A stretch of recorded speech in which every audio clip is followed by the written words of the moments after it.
요셉의 꿈이 있었습니다. 샘 곁에 무성한 가지, 그 가지가 담을 넘고자 합니다. 전능자의 손을 힘입어서 요셉의 꿈을 이루고자 합니다. 생명을 주는 강의 환상을 받습니다. 요셉의 꿈은 12지파의 환상으로 이어지고 거기서 스며 나오는 물이 넘쳐 흘러서 강이 되어 깊은 바다를 이룹니다. 성도들은 작은 성전, 작은 예수, 비록 변화는 처음부터 크고 화려하게 된 것은 아니었지만 영원한 생명이 있기에 그 성전의 담을 뛰어넘어 세상에 변화를 주는 교회가 되었습니다. 성스러움이 항상 있는 거룩한 제사와 거룩한 기도가 있었기에 여호와 삼마, 그래서 우리 교우들의 일상은 바로 주변에 영향을 주는 것이었습니다. 생명은 물이 되어, 물은 강이 되어 더 큰 생명이 되어지고 물가에 심기었던 나무들은 더 뻗어가서 깊은 뿌리가 되었습니다.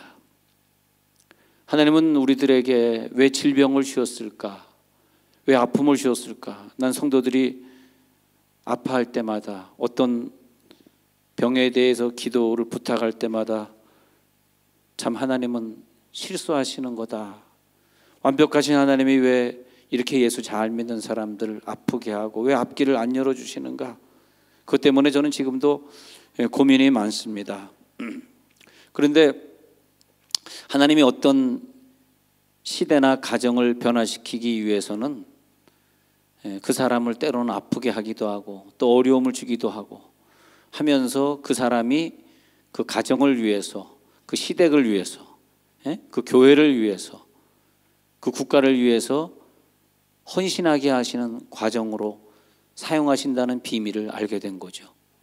처음에는 왜 하나님 이렇게 사랑하는 사람에게 이런 병을 주시고 고통을 주십니까? 그랬는데 그 고통을 받고 가정에 어려움을 당한 사람들은 선택된 겁니다. 어떻게 선택됐냐 하니까 그 가정을 명문 가정으로 바꾸는 사람으로 선택이 된 거라 이겁니다.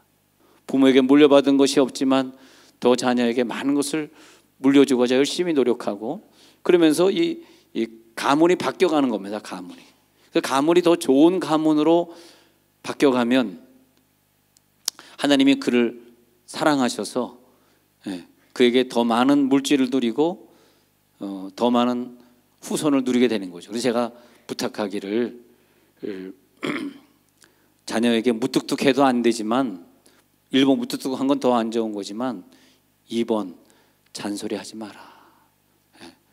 공부하라 해서 걔가 공부 잘하면 이게 중요한 거 알려드리는 거예요. 오늘 설교 딴 거 다 잊어버려도 이건 기억하세요. 공부하라 그러면요 걔가 공부는 잘해. 인류대학은 갈 수 있어. 근데 시집장가 가서 찾아오질 않습니다. 그 잔소리가 싫어서.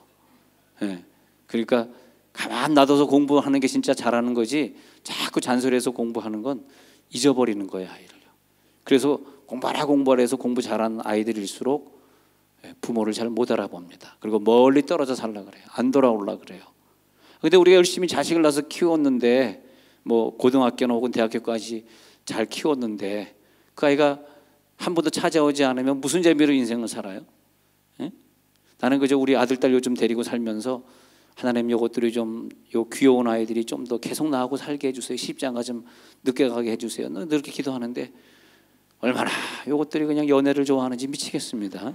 그건 아마 나를 안 닮고 엄마 닮은 것 같은데 우리 가정이 그저 부인만 잘 듣고 또 부인은 그래서 또 시부모 모시고 살고 시부모에게 잘하려고 그러고 여러분 가정에서 먼저 가문을 만들어 가야 됩니다. 내 가정에서 그게 중요해요. 그래서 그 가문에 그런 며느리나 혹은 그런 사위나 우리들의 이 불행한 가정을 바꿔줄 수 있는 그런 딸이나 아들이 나타났는가? 그걸 하나님 보는 거죠. 그 한 사람이 나타났는가? 오늘 요셉 보십시오. 지금 이 순간은요, 요셉이 지금 애굽에서 형제들 만나는 이 순간은 형들에게 원수 갚아야 될 시간이고 왜 당신들이 나를 이렇게 고통을 줘가지고 이렇게 했냐고 왕창 해대야 되는 시간입니다. 근데 요셉은 전혀 그런 마음이 없어요. 요셉은 보디발의 집에 살 때는 상당히 도덕적이고 윤리적인 사람이에요. 네. 그랬습니다. 오직 하나님밖에 몰랐습니다. 거기서 문제를 일으키지 않았습니다. 감옥에 가서도 오직 죄수들을 섬겼습니다. 간수에게 칭찬을 받았습니다. 범사의 형통케 하심을 보여줬습니다. 우리나라는 이미 너무나 잘 살게 됐어요. 잘 사는 나라들을 제가 돌아다녀 보니까 비전이 없습니다. 잘 살게 되면 비전이 없어져. 예. 우리나라 GNP가 엄청나게 올랐는데 얼마나 더 오르면 좋겠습니까? 얼마나 더 우리 유아들 교육시키라고 돈 더 많이 주면 얼마나 더 좋겠습니까? 이보다 더 잘 살게 될 수가 있습니까? 그건 불보듯이 빤합니다. 잘 사는 나라들의 멸망은 그 다음에 곧바로 이어지고 말았습니다. GNP 올라갈 때 나라는 멸망했고요. 예. 우리가 이 이상 더 뭘 잘 살겠다 그럽니까? 잘 살게 되니까 부모 효도가 없어지고요. 시부모 효도가 없어졌습니다. 추석이 되더라도 시부모 찾아갈 생각을 안 합니다. 여러분, 그 나라가 망할 때는 돈이 없어서 망한 게 아니에요. 역사를 보십시오. 저는 역사를 참 좋아합니다. 그 나라의 역사에 관심이 많아요. 이 나라는 왜 부흥했을까? 왜 잘 됐을까? 항상 부흥할 땐 똑같이 하나님이 그 물질의 부흥을 바라보시고 그 다음에 음란하고 타락해가는 세대를 보면서 하나님 거기서 그 나라의 역사를 멈추곤 하셨어요. 어저께 인천에서 퀴어 축제 한다고 큰 싸움이 있었습니다. 물론 그 싸움에 나가서 싸우는 분들은 기독교인밖에 없었습니다. 내 마음속에 예수가 없는 사람은 그런 현장에 싸우러 나가지도 않습니다. 마치 자기 가정은 동성애랑 아무 관계가 없는 것처럼 생각이 드나 봅니다. 천만의 말씀입니다. 그런데 우리나라가 망하고 안 망하고는 도덕성입니다. 윤리관입니다.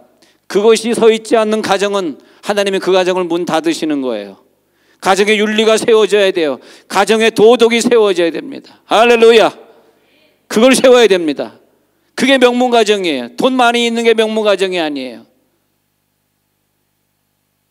그저 아내를 사랑할 줄 알고 아내의 말을 들을 줄 알고 아내가 이거 하면 싫어하지 그거는 생각이 드는 사람이 철드는 사람이에요. 철들면 어떻게 된다? 죽는다? 더 잘 살겠다고 하는 건 바람직하지 않습니다. 우리나라에만큼 잘 살면 됐습니다. 문제는 우리나라가 좀 도덕적인 국가가 돼야 돼. 이 퀴어 축제는 지금이 정권이 시작된 게 아닙니다. 지금 정권을 욕하는 게 아니에요. 그 전 정권에서 시작된 거예요. 지금 정권을 말하는 것이 아닙니다. 정권은 아무나 마찬가지 똑같습니다. 그러나 우리가 여기에서 이 나라를 개혁시키고자 하는 기독교인들이 일어나야 돼요. 기독교인들이. 나가서 데모하자는 얘기가 절대 아닙니다. 내가 명문 가정을 세워야지. 이대로는 안 되지. 내가 가정으로 돌아와야지. 내가 아내 품으로 돌아와야지. 여러분, 한 사람이 지대한 영향을 끼치는 거예요. 하나님은 한 사람이면 돼요. 그래서 진리와 공의를 구하는 한 사람만 있어도 이 예루살렘을 멸망시키지 않겠다 그러잖아요. 세종대왕이라는 사람이 있는데 세종대왕의 본명이 무엇일까요? 이름이 뭘까요? 아시는 분 손 한번 들어보세요. 세종대왕의 이름이 뭘까요? 근데 안 가르쳐 드리겠습니다. 저 뒤에는 안 들리셨을 텐데 또 뭐 성경만 알면 되지 뭐 세종대왕 이름까지 알아서 뭐 하겠습니까? 세종대왕은 이조시대 몇 번째 왕입니까? 빨리 세야지. 태종, 대제, 문단세 빨리 세야지. 근데 참 역사를 공부하면 재밌어요. 난 역사 속에서 어떻게 이 나라가 이렇게 잘 되기까지 누가 있었냐. 저는 그 사람을 찾는 거예요. 사람. 근데 우리나라가 잘 되기까지 제가요 저 독일에 갔더니 독일의 그 최초의 활자를 이렇게 시범 보이는데 독일의 최초 활자 찍는 데가 있는데 거기 뭐라고 적혔는지 아십니까? 사실이 독일의 활자보다 먼저 된 활자가 있었으니 그게 대한민국이라고 거기 적혀 있더라고.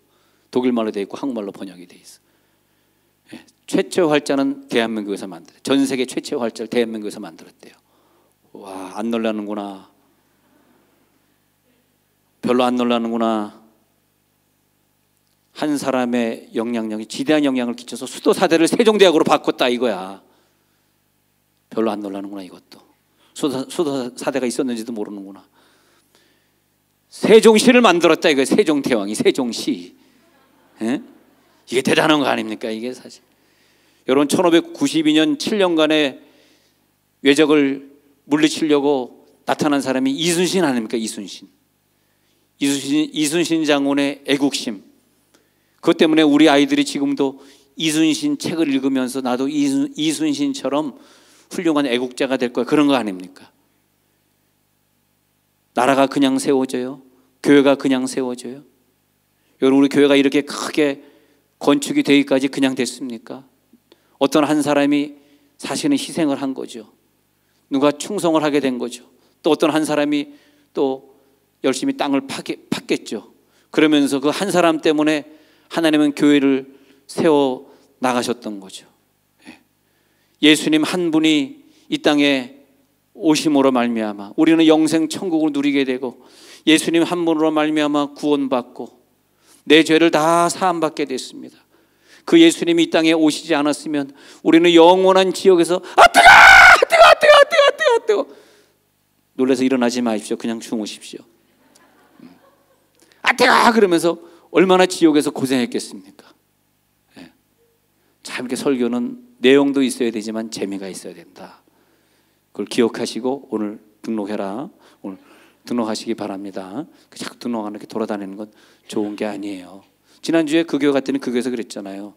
이 교회 돌아다니지 말고 그러지 말고 딴 교회 가십시오. 지난주에 그 얘기 듣고 여기 오셨잖아요. 그러니까 오늘은 등록해야죠. 그 오늘 등록한 그 한 사람, 그 한 사람이 명문 가문이 되어지고 등록했으니까 오늘 저녁 예배도 참석해야지 하고 부흥회를 참석하다 보니까 하나님 그 명문 가문의 축복을 그에게 주실 줄로 믿습니다. 아브라함이 순종해가지고 자기 아들 이삭을 모리아 산에서 바치려고 했습니다. 그 아브라함의 믿음을 보시고 그래서 그 후손들이 하나님의 자손들이 되었고 그 모리아 산은 천년 후에 솔로몬 성전이 거기 세워지게 된 거죠. 그 한 사람의 희생과 한 사람의 믿음 누굴까? 그 한 사람이 소돔과 고모라에 5만 명이 살았다 그러는데 거기에 그 소돔과 고모라를 변화시켜 한 사람만이 있어도 됐을 텐데 10명이 없다는 얘기는 한 사람이 있으면 10명을 만들 수 있는데 그 10명을 만들 수 있는 한 사람이 없었다는 얘기와 같습니다. 소돔과 고모라가 GNP가 모자라서 타락한 게 아닙니다. 망한 게 아닙니다. 윤리적으로 타락해서 망한 겁니다. 토인비의 역사관을 보십시오. 국가가 윤리적으로 타락하면 저렇게 퀴어 축제하겠다고 음란한 세상이 되어가면 우리나라의 촛대를 하나님이 걷어가시는 겁니다. 정치를 잘못해서 걷어가는 게 절대 아니에요. 이제 정권은 이제 다음에는 또 한국당으로 바뀌겠죠.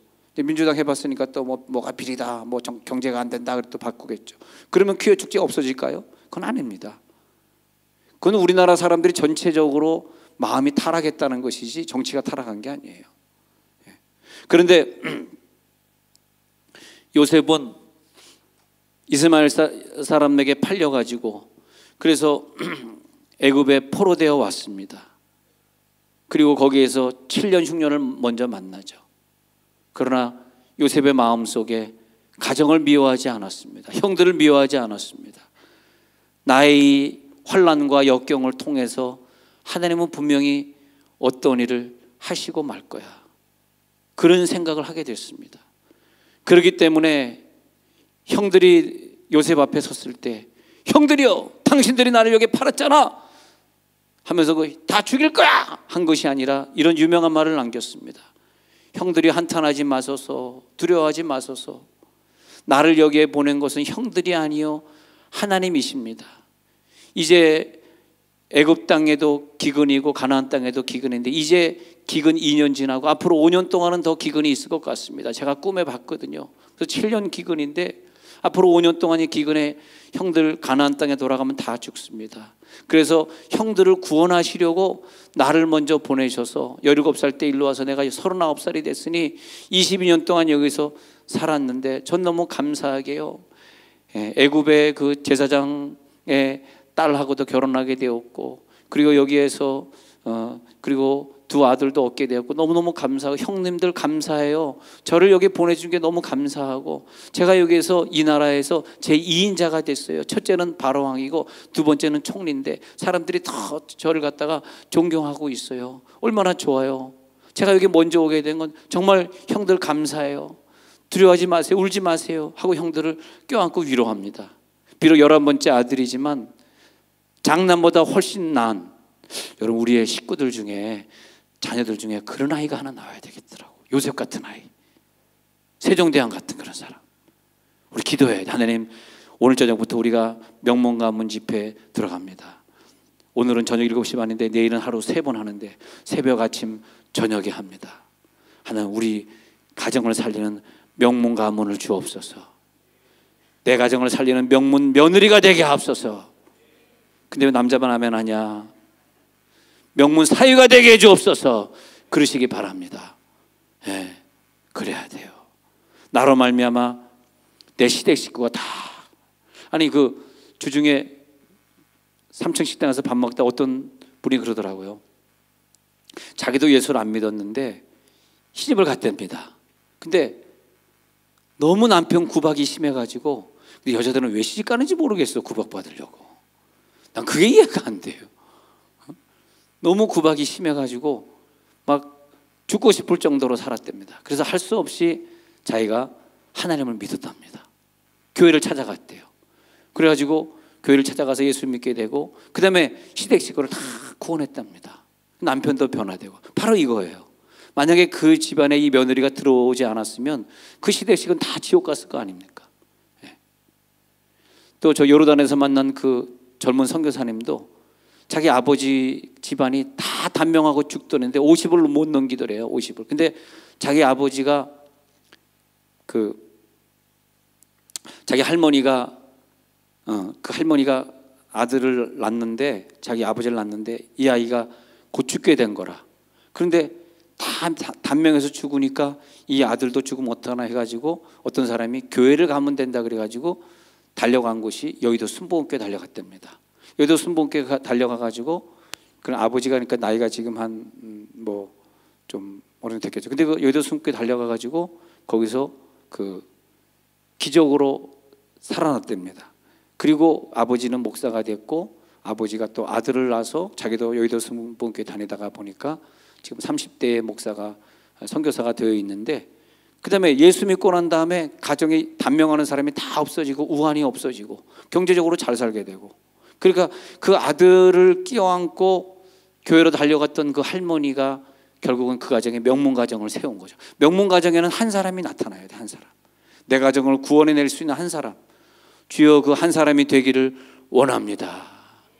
진리와 공의를 구하는 사람 볼까요? 그 제 나라와 노 나라가 싸웠습니다. 춘추전국 시대 때. 근데 그 싸울 때 노 나라에서 제 나라를 침략을 했습니다. 그래가지고 이제 다 이제 망하게 됐는데, 그때 망하게 됐을 때 이제 어떤 성을 갖다가 어떤 장군이 이제 들어오게 됐습니다. 근데 그 노 나라가 패배하고 있을 때, 이제 노하고 제하고 자꾸 헷갈리네. 아까 노 씨가 대답을 하더니 노 씨랑 제 씨랑 자꾸 헷갈리는데 다시 이제 할게요. 그래서 노 나라가 이제 공격을 당했던 걸 얘기할게요. 그래가지고 이제 제 나라에서 침략을 해서 다 죽이고 다니는데 어떤 성에 갔습니다. 성을 공략하는데 어떤 젊은 엄마가 아들 둘을 데리고 도망가는 걸 봤습니다. 근데 하나는 안고 하나는 아장아장 걷는 아이를 데리고 이제 막 갔습니다. 그런데 그 도망가는 걸 이렇게 보면서, 야, 한 명이라도 놓치면 안 된다. 저 여인을 잡아라 해가지고 막, 그래서 웃을 때까지 할게요. 제가 할 때 좀 웃어줘야지, 안 하면 굉장히 제가 좀 힘들어요. 내가 지금 뭐 하고 있는 건가? 예? 지금 설교하는 건가 뭐 하는 건가 살짝 힘들어. 주여 힘들어. 오늘 웃지 않아서 힘들어요. 오늘 등록 안 하면 내가 힘들 것 같아. 예. 근데 그래서 막 잡으러 갔습니다. 그런데 이 여인이 막 도망가다가 안 되니까 하나를 버리고 하나만 데리고 가는데, 그 장군 생각에, 내 생각 같으면 안고 있는 아이를 그냥 안고 뛰면 되니까 이 아장아장 걸어가는 이 아이를 버리고 가야 되는데, 갓난 아이를 갖다 휙 버리고 아장아장 걸은 아이를 데리고 가는 거야. 그래서 무슨 저희 거꾸로 생각한 거 아니야? 아니 아이를 안고 뛰고 이 아이는 어떻게 놔두고 가야 돼? 이렇게 생각했는데 잡았습니다. 쫓아가 잡았습니다. 그래서 물어봤습니다. 넌 참 이상하다. 손목을 잡고 가던 아이는 데리고 가고 갓난 아이를 버리고 가면 되겠냐? 너 그런 정신으로 아이를 키우면 되겠어? 넌 여기서 죽어야 돼. 그러니까 그 여인이 한 얘기가 이런 얘기입니다. 저는 저희 아이를 너무 사랑합니다. 저희 아이를 너무너무 사랑하는데 이 사랑하는 아이를 두고 떠나는 겁니다. 왜? 그랬더니 내가 손에 잡고 가는 이 아이는 내 아이가 아니라 형님 내가 전쟁에 나가서 죽으면서 맡기고 간 아이이기 때문에 이 아이는 내 아이가 아니라서 내가 데리고 가야 합니다. 내 아이를 살리겠다는 것은 내 욕심이지만 내 아이는 죽어도 내 형님 내 아이를 살려야 되겠다는 생각은 공의를 실천하고자 하는 마음입니다. 내가 공적인 사람이 돼야지 사적인 사람이 되면 되겠는가? 내가 사심 때문에 내 아이를 살려야 되겠는가? 공적인 마음을 가져야지. 그래서 어떻게든 달려가 보려고 했던 것입니다. 제 나라 장군이 그 얘기를 듣고 크게 감동했어요. 세상에 너 나라에 이런 충신이 있더냐? 자기 사적인 마음이 아니라 공적인 일을 위해서 자기 아이까지 버리고 가는 이런 사람이 있더냐 하면서 전쟁을 그치라. 이 나라에는 이런 여인이 있으므로 이 노나라는 망하지 않는다. 그리고 철수한다. 그 다 데리고 철수했습니다. 그가 한 유명한 말이 중국 전서에 나옵니다. 의를 알고 있는 사람이 한 사람이라도 있는 도성은 쳐들어갈 수가 없다. 공의가 있는 나라는 아무도 공격하지 못하는 법이다. 예레미야 성을 하나님이 멸망시키면서 공의를 아는 자 한 사람만 있어도 이 성은 멸할 수 없다. 그러나 공의를 아는 사람 한 사람이었기 때문에 이 성은 멸한다. 여러분, 한 사람이 나타나야 돼요. 여러분, 그 사람의 얼굴을 보니까 너무 잘생기고 너무 공부 잘했고 검사 출신이고 너무 훌륭해. 돈도 있어. 정치력도 있어. 근데 뭐가 하나 없어요? 도덕성이 없습니다. 도덕성이 없어요. 저는 뭐 집이 없는 사람이니까 위장전입할 필요도 없는 사람이지만 도덕성이 없는 거예요. 도덕성이. 여러분, 부정을 저지르고 사는 거예요. 그런 사람에게 어떻게 종교를 맡기고 국가를 맡기겠습니까? 겉으로는 멀쩡해 잘생겼어요. 공부 잘했어요. 그러나 속이 썩었어. 속이 썩었어. 속이 썩었기 때문에 나라가 망하는 거예요. 그래서 나라의 이 꼴이 뭡니까? 여러분, 한 사람의 인격이 중요합니다. 그의 언어가 중요한 거예요. 그의 말 한마디가 얼마나 인격자인지 보여주는 거 아니에요? 우리가 하나님의 공의를 가지고 살아야 되는 거예요. 그 공의를 찾는 자가 되시길 바랍니다. 경제요, 번영이요, 자유, 통일이요, 그것은 하나님 앞에서 대수스럽지 않습니다. 하나님은 그걸 목표로 가는 것이 아니에요. 정말 이 나라의 도덕적인 사람, 윤리적인 사람, 우리 교회 도덕적이고 윤리를 지킬 수 있는 예의를 지킬 줄을 아는 자가 몇 사람이 있을까? 하나님, 우리나라가 소돔과 고모라가 되지 않게 하옵소서. 그러기 위해서는 내 가정이 명문가가 되게 하옵소서. 명문가정에서 자라면서 그 부모의 좋은 영향을 받으면서 우리 교회에서 많은 선교사들이 나오게 하옵소서.